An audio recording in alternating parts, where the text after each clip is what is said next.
Hello সবাই, আজকে আমি আপনাদের সঙ্গে শেয়ার করব পোলাওয়ের একটি রেসিপি।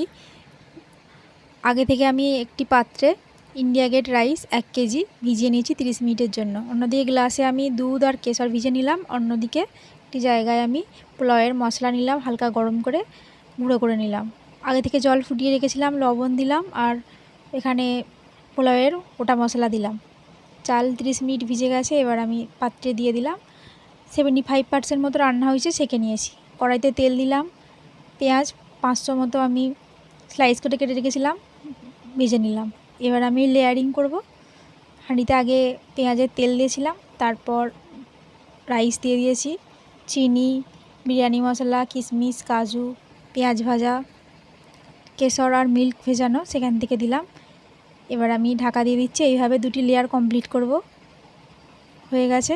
উপর থেকে কেশর মিল্কটা সব দিয়ে দিলাম। আর এটি হলো ফ্যান, 1 গ্লাস মতো রেখেছিলাম, দিয়ে দিলাম। উপর থেকে 3 চামচ মতো ঘি দিয়েছি আর পেঁয়াজ ভাজার যে তেল সেটি দিয়ে দিলাম। এখানে খুব কম ঘি আর তেলে আমি এখানে পোলাও বানিয়েছি। এবার আমি আটা দিয়ে মুড়ে 15 মিনিট মতো দমে দিয়েছিলাম। হয়ে গেছে। কিছুক্ষণ ওয়েট করার পর আমি খুলে নিচ্ছি।